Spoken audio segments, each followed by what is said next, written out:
കൽക്കുളത്തെ പുലി ഭീതി അകറ്റണമെന്ന് ഗ്രാമപഞ്ചായത്ത് പ്രസിഡന്റ് ടി.കെ. ഹഫ്സത്ത് വനം വകുപ്പിനോട് ആവശ്യപ്പെട്ടു. പടുക്ക വനം സ്റ്റേഷനിലെത്തിയാണ് പ്രസിഡന്റ് ആവശ്യം ഉന്നയിച്ചത്. കഴിഞ്ഞ ദിവസം കാരപ്പുറം നെല്ലിക്കുത്ത് പാതയോരത്തെ വനാതിർത്തി പ്രദേശമായ കൽക്കുളം ജനവാസ മേഖലയിൽ പുലി ഇറങ്ങിയത് ജനങ്ങളെ ഭീതിയിലാഴ്ത്തിയിരുന്നു.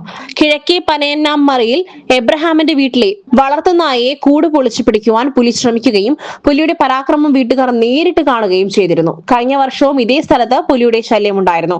ഒരാടിനെയും മറ്റൊരു ദിവസം ഉടമയ്ക്ക് മുന്നിലിട്ട് വളർത്തുനായയെയും പുലി പിടികൂടിയിരുന്നു. ഇതേ തുടർന്ന് പ്രദേശത്ത് വനം വകുപ്പ് കെണി സ്ഥാപിച്ചിരുന്നുവെങ്കിലും കെണിയിൽ അകപ്പെട്ടില്ലെന്ന് മാത്രമല്ല, പിന്നീട് പുലിയുടെ ശല്യം ഉണ്ടായിരുന്നില്ല.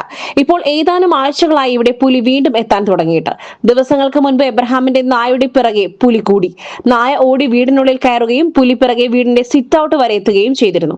ഇതോടെ ജനങ്ങൾ വീണ്ടും ഭീതിയിലായിരിക്കുകയാണ്. ഇതേ തുടർന്നാണ് പഞ്ചായത്ത് പ്രസിഡന്റ് ടി.കെ. ഹഫ്സത്ത് സംഭവം നടന്ന സ്ഥലത്തിന് തൊട്ടടുത്തുള്ള പടുക്ക വനം സ്റ്റേഷനിലെത്തി ജനങ്ങളുടെ ഭീതി അകറ്റുവാൻ നടപടി സ്വീകരിക്കണമെന്ന് വനം വകുപ്പ് അധികൃതരോട് ആവശ്യപ്പെട്ടത്.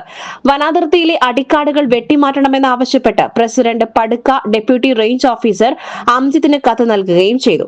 ഒപ്പം RRTയുടെ രാത്രികാല പെട്രോളിംഗ് ശക്തിപ്പെടുത്തണമെന്നും ജനവാസ മേഖലയിൽ ഭീതി പരത്തുന്ന പുലിയെ കെണിവെച്ച് പിടികൂടണമെന്നും ആവശ്യപ്പെട്ടു. പുലി പരാക്രമം നടത്തിയ എബ്രഹാമിന്റെ വീട്ടിലും പ്രസിഡന്റ് സന്ദർശനം നടത്തി. ബ്ലോക്ക് പഞ്ചായത്ത് സ്ഥിരം സമിതി അധ്യക്ഷൻ ജസ്മൽ പുതിയറ, NK കുഞ്ഞുണ്ണി എന്നിവരും ഒപ്പമുണ്ടായിരുന്നു. SS Gold, Pure Gold. SS Group, Nilambur.